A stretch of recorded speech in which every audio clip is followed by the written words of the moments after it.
So when you open up your Eclipse, this is how your IDE looks like. Okay, this left side is called as Project Explorer.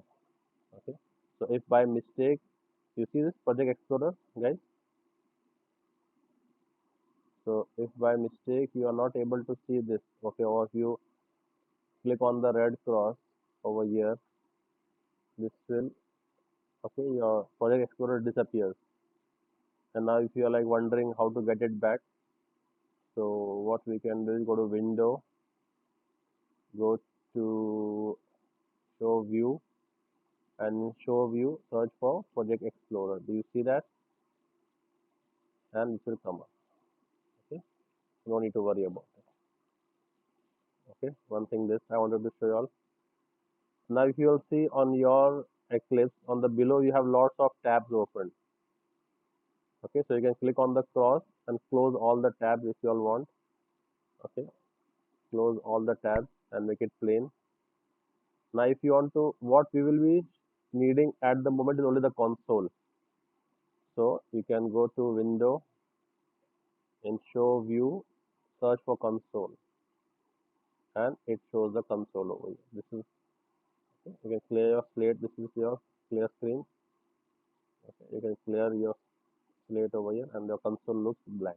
This is, so whatever output you will be printing, like in C we had printf, in C++ we had cout, in Java we have system.out.print. So whatever system.out.print you do will show on the console, will show over here. And this is where your file will open up. So now I have currently a lot of files open. If I close all, okay, now this will become clean. Okay. So now to start with your first Java program, you need to go to File, go to New. Okay, so this is a bit notorious. So with experience, you will be able to use it properly, or else this will dance. You will click on New, you will get the options, then again you have to go there. So as with time, you will learn. So you can go slowly, slowly, File, New, navigate the New till the end, and go to Other. Okay, as of now, go to Other, and here you can search for Java project. Java project. Okay, this is the Java project. Double click it, or single click, unclick next, or if you want to do it faster, you can double click over here. Okay, here it will ask you for the name of your Java project. The name will reflect over here in the Project Explorer. Okay, so give the name. Okay, there is no standard naming for this, but I tried to use Pascal case for this. So I will say ET001 first Java project. Okay, you can give it whatever name you want to give. If you want to give my first Java project, you can give my first Java project, but there might be a project by this name. So I am writing our batch name. Okay, then it will ask you for the runtime environment. So whatever JDK you have, choose that. So we have JDK 1.8. So choose Java SE 1.8. Okay, this is very important. Don't miss this step. The latest JVM, the latest IDEs will directly show you 22, 20.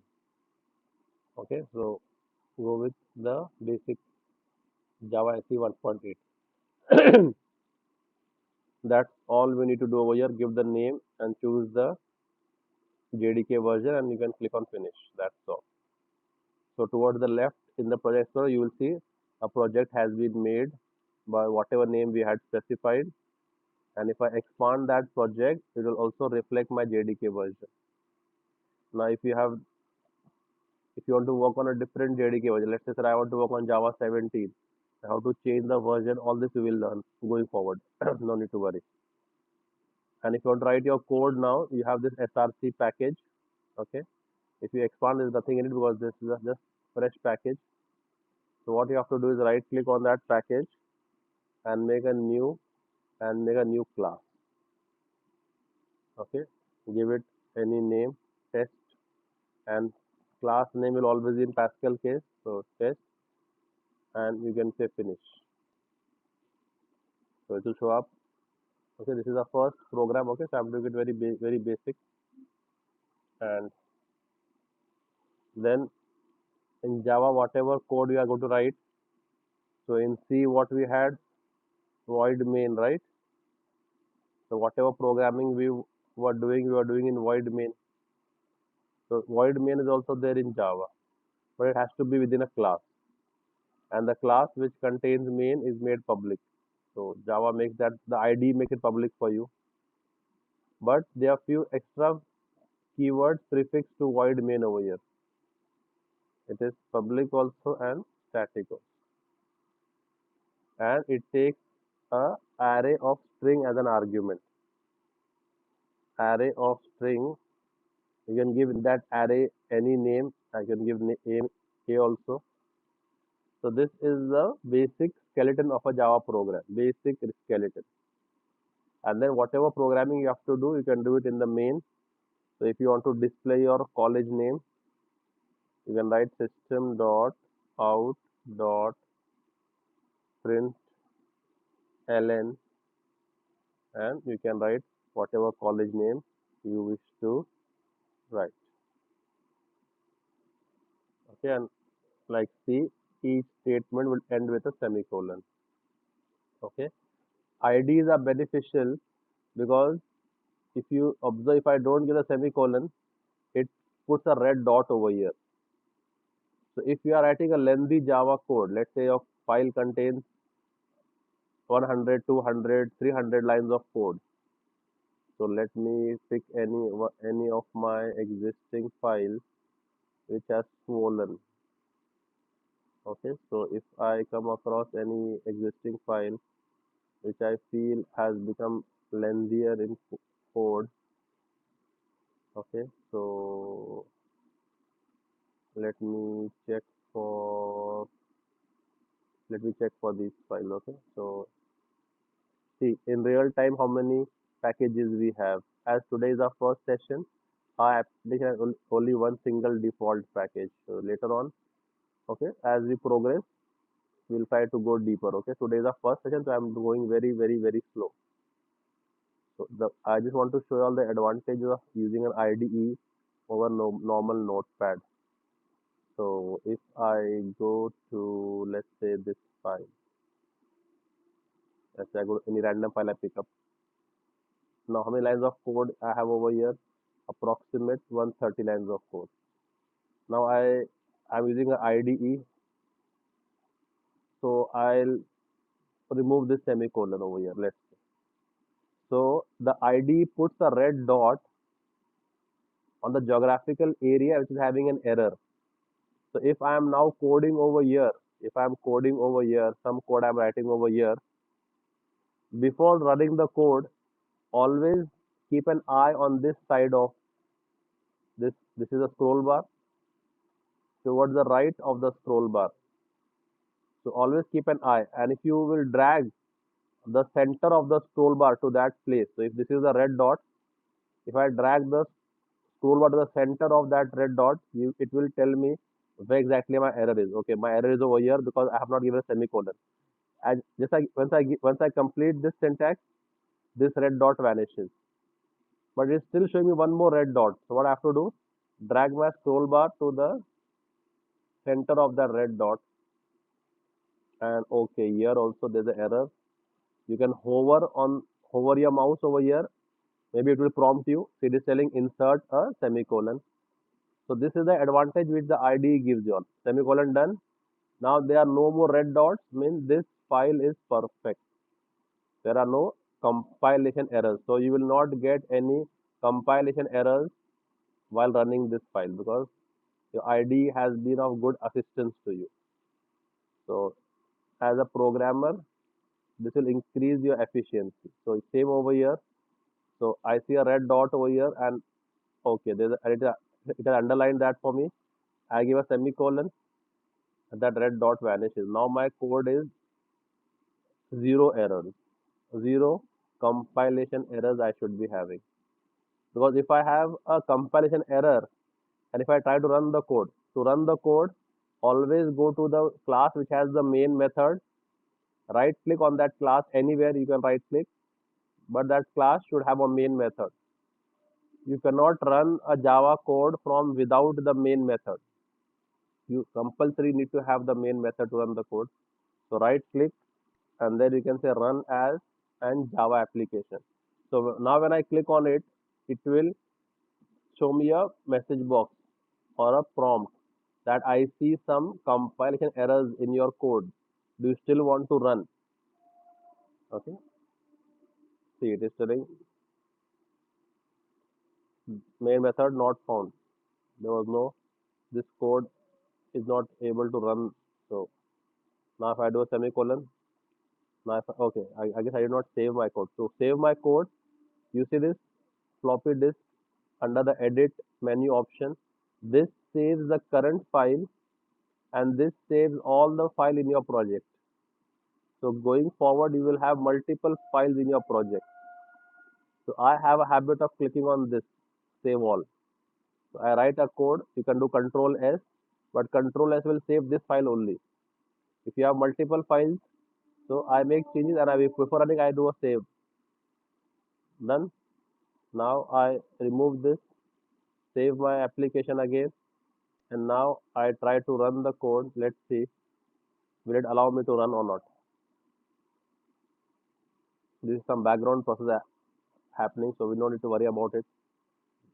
You all don't have to worry about these pop-ups. These are some background activities which happen. So we don't have to worry about it. So now when I right click on it and say run as Java application, it will throw a prompt. See, there are error exists.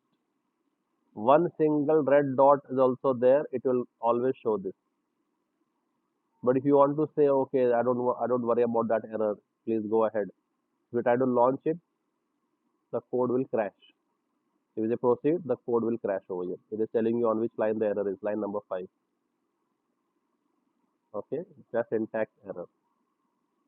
So keep an eye on that this red dot. Now everything is good. I click on save all, right click, run as Java application, and you get the output on the console. So where did I display it? I displayed on system.out. So system.out means on the console. Okay, and let's say now whatever programming you have to do going forward, always do it in this main method. Simple as that. Whatever code. So if I say display me the maximum of two numbers, the comments are also same as in C. Display maximum of two numbers. Simple. So how many variables will I need? Yes, guys. Am I audible to you all? So if n1 I say 100 and n2 I say 50, which is the maximum? So how will I check that? If n1 is greater than equal to n2 and I want to display on the screen that n number 1 is greater. So how will I display that? What is the output? System.out.print. Okay. So you have print and you have print ln. Print ln means it will feed a new line after the print.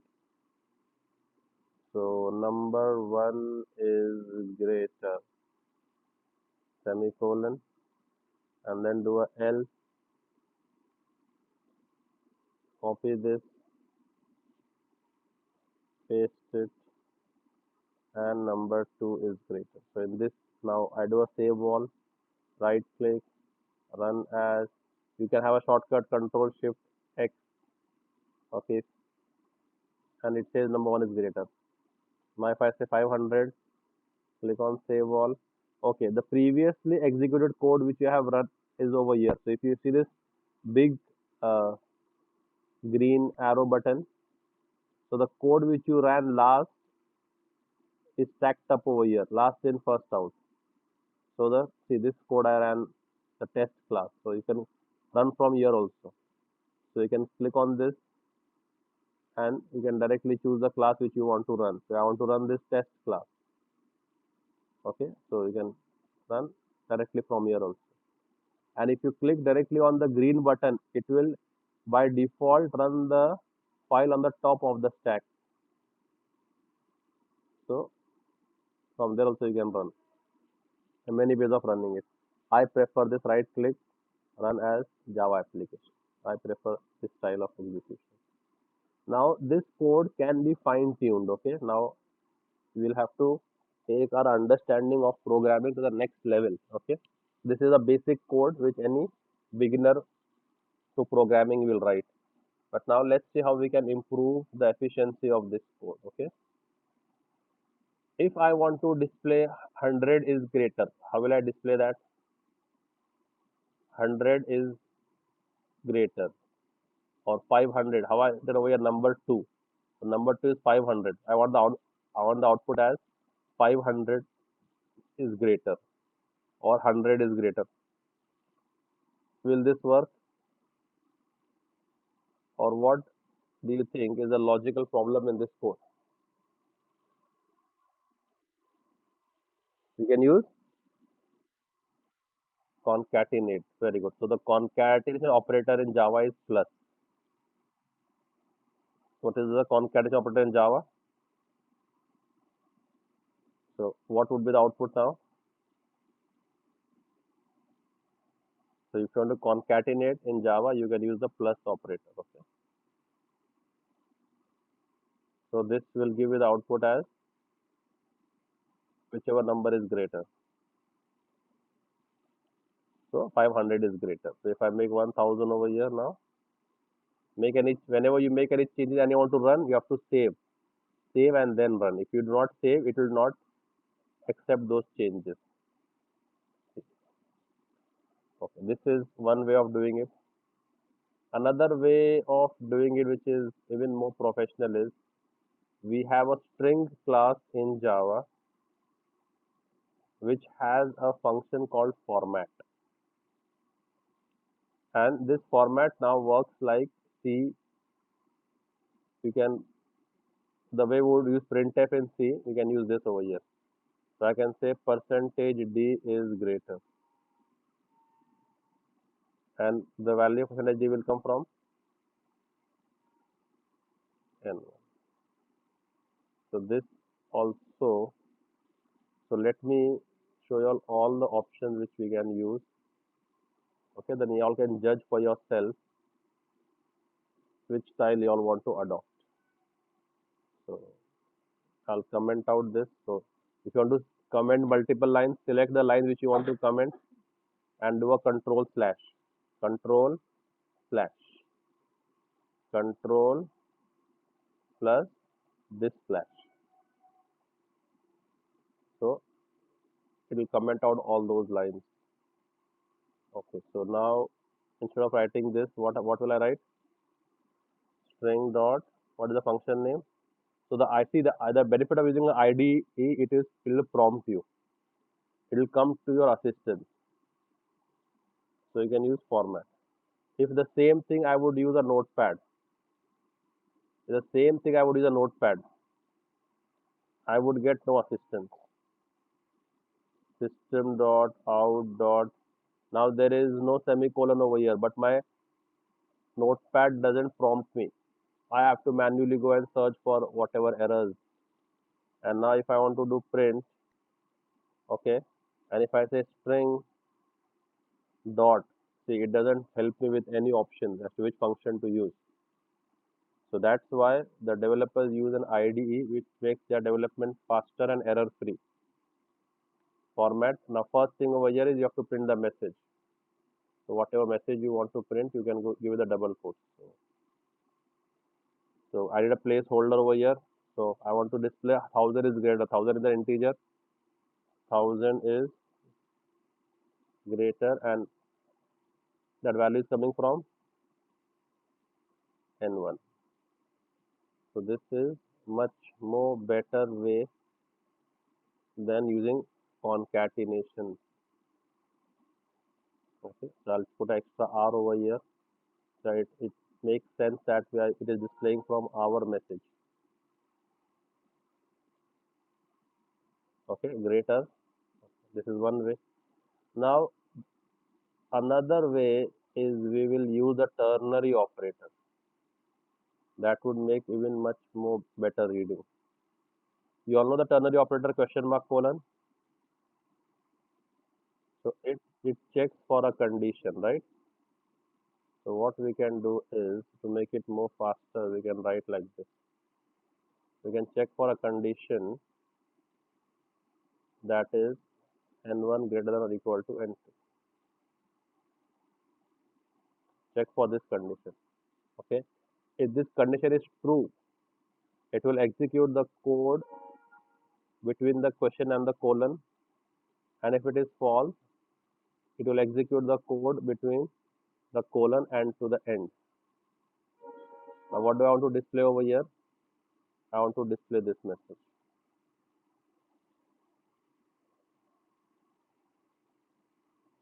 Okay. Just you can ignore. Okay. And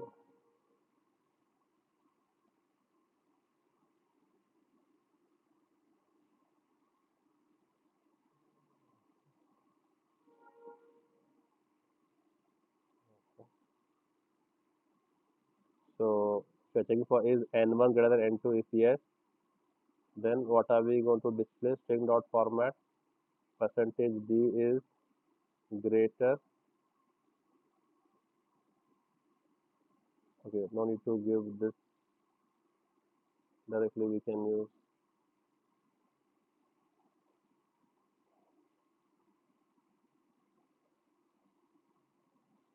So this covers the entire stuff in one line. So this is rather see, and there are no errors over here. At least no compilation errors. Logical errors. We'll see if it pops up at runtime. Okay, so I'll add an extra R, set of R's so that we know it is printing from R printing only. It is not printing from the buffer. Okay, and these are all commented. Yeah. So these two are commented. If you want this space to increase, if you saying a double click on this file over here, and we'll give you the entire space for programming, like a notepad. And then again double click it back, and we'll show you all your other components also, like Project Explorer, your console. Okay. If you need a wider canvas, or you can drag this towards the left if you wish to increase the coding area.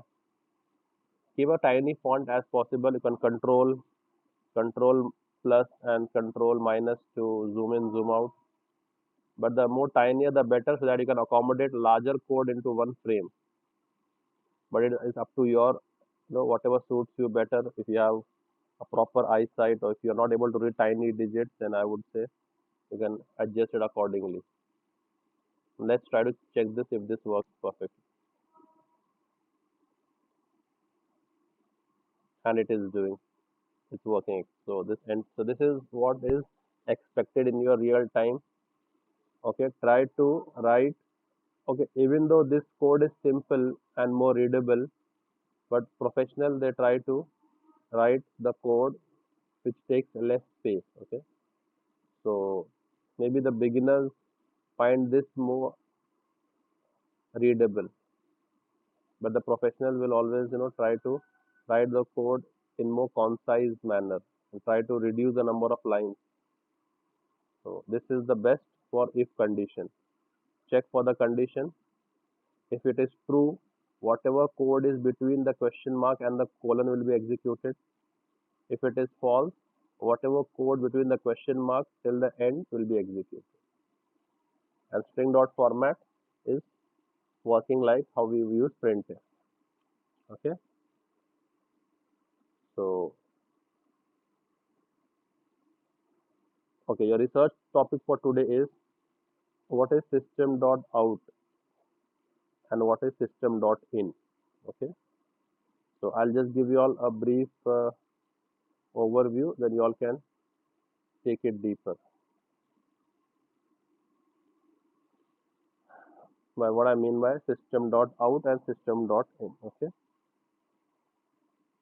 So on day one of your engineering, when the faculty will explain what is a computer, so he will explain with the help of a block diagram, he or she. Okay. So this is a simple block diagram of a computer. Okay. A very top level view, and it will be input device, output device.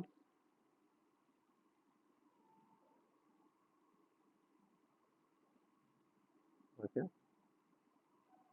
And here you will have two components. Can anyone tell me the two components? And this is called as CPU, right? So here it has a memory and it has a ALU, arithmetic logical unit. So whatever data needs to be processed is fetched from the memory. Processing is done by the ALU, and the result is stored back to the memory for future reference. And you take input on the input device and you give output to the output device. Now, can you all name me a few famous input devices?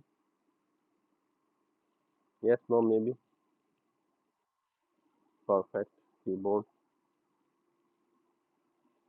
mouse, joystick, stylus.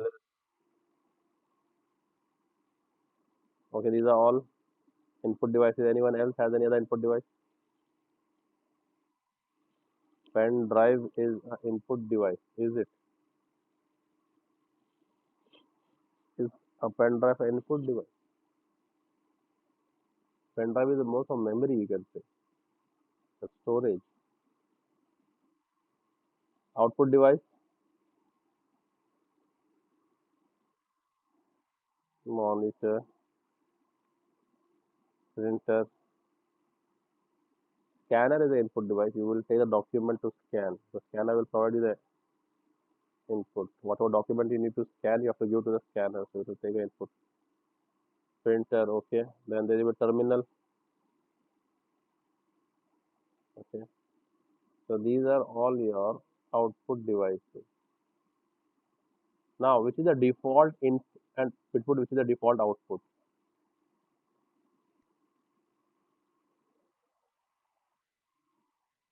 Correct. So this is the default input and this is the default output, right? So when I say system dot out, when I say system dot out means what? Take this to the default output device of the computer. So whatever I am writing, if I have a printer connected, does this message print through a printer or is it displayed to me on my monitor on the console? Yeah, so that's why it is saying this should be given to the default output device of the computer. Similarly, we have input also. So if you want to accept input, okay, so these two numbers were static numbers. Okay, these were hard coded numbers. So if I run the code 10,000 times, it will show me the same thing. 1,000 is greater, 1,000 is greater, 1,000 is greater. But now I want to accept these two numbers from the user. So now I will declare them. I will not initialize them. In Java, we have a scanner class. Okay, now I'll just show you all the how to make an object of scanner. You can learn by heart and do not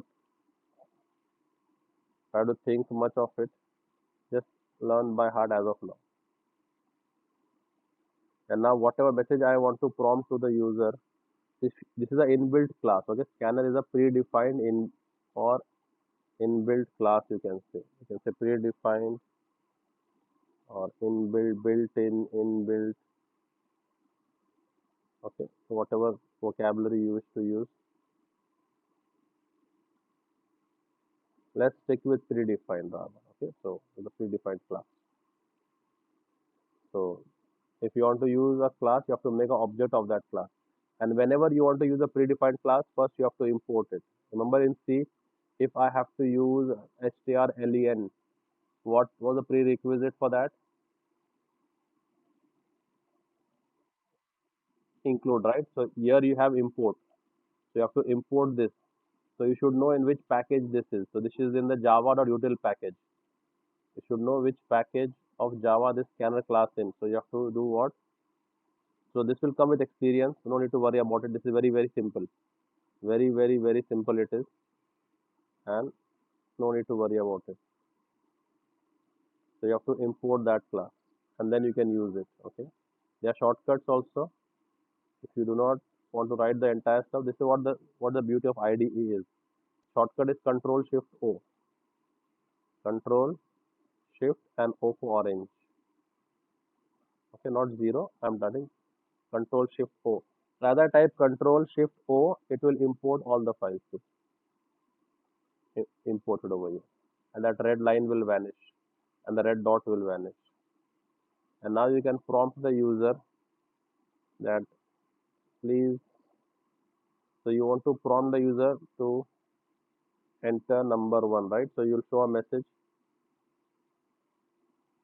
enter number one. Now, when you read this message, what will happen? What will happen over here if I run this code? Where will this message be displayed on the default output device, which is the monitor? So on the monitor, this message will be displayed, right? Okay, it is showing me the error. Can anybody help me? What is the problem and where the error should be? North, south,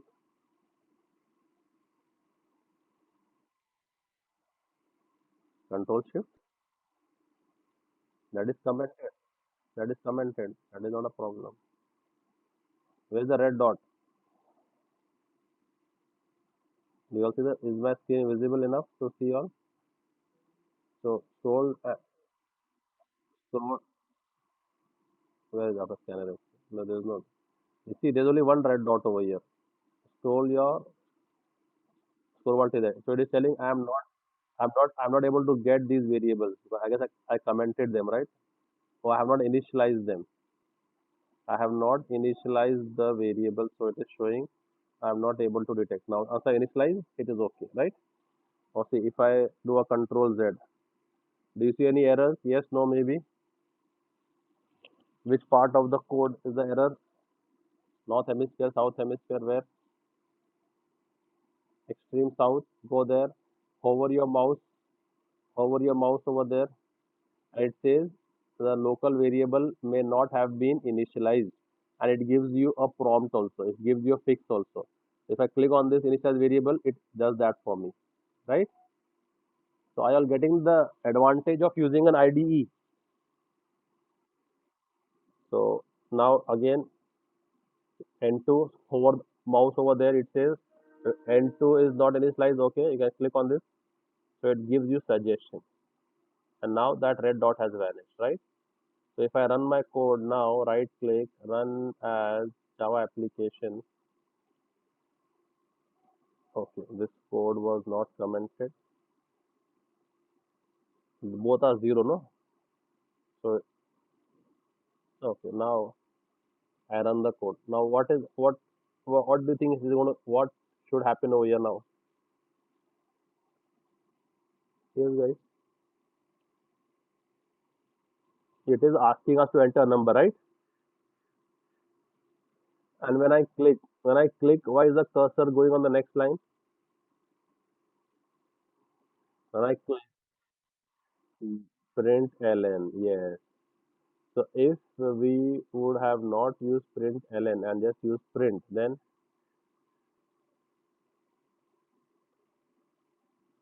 we would still be blinking over there, right? So now whatever number he has entered, I want to scan it. So I will use and store it into a n1. And using this sc, we can use next int.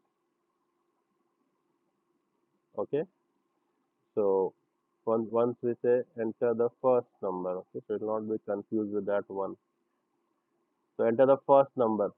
So after this message, whatever I'm going to enter, so if I enter 7, that 7 will be scanned. And 7 is of what type? Integer type. So I use a message called next int and will be stored in the variable n1. And next I can scan the n2. So the numbers which I'm going to enter, the input which I'm going to enter, I'll be using which input device to enter those numbers?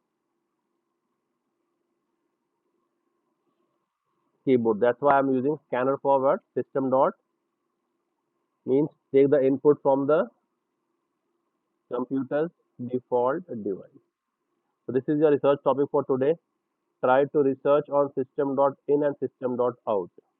And if possible, prepare PPTs, guys. I might ask you all to share a PPT and give a small presentation. Okay. So this will increase your confidence also. And now let's run and check. Enter number one. I enter 7. Enter number 2. And I enter over here 6. Now what will it display? It will not display anything. I have commented this out. So now I should have. Now again I have to save and then rerun. Okay. So I enter 7. I enter 6. And it says 6 here. What nonsense. On which planet is he living on? Guys, why is this output not coming as per our expectation? Any any guesses? Which line is the problem at? Line number 17, right? I should have been wise enough to change it to. In Java, you can declare and initialize on the same line also. No need for this line then. You can do and you can declare at any place. In C, what we had to declare all the way at the top. Once the coding would start, no further declaration. But in Java, you can declare at whichever place and declare and initialize on the same line also. So you can either use N1 and N2, only declare and then initialize later on, or on the same line also you can do it. This will so save it, right click, run as, and check. Now if I enter 7 and 6, it says 7 is greater. So input is coming from the standard input device. The output is showing on the standard output device. So this is your research topic for today. What is system.in and what is system.out? I want you to go as deep as possible, which you can go and explain it to us. Okay, don't need to just read it. I want you to understand. It is your research, right? So I want you to understand that line and then only add it to your research. If you have not understood that line, please do not add it. So, sir, I read it. Then I did not. Then I searched for that line. I watched some YouTube videos, and then in that YouTube video, okay, I got the clarity what exactly it is trying to explain, and then I have added it to my research. So blindly do not add anything. Whatever you present, you should have 100% ownership of that data. If you are presenting something, means you are saying that ask me anything on this. I have clear understanding of this topic. That is the meaning of presentation. So if you do not have clarity of that sentence, please do not add it, or else search for that sentence from various sources. Once you have clarity on that sentence, then add it to your presentation. Make sense, guys? So try to practice such programs.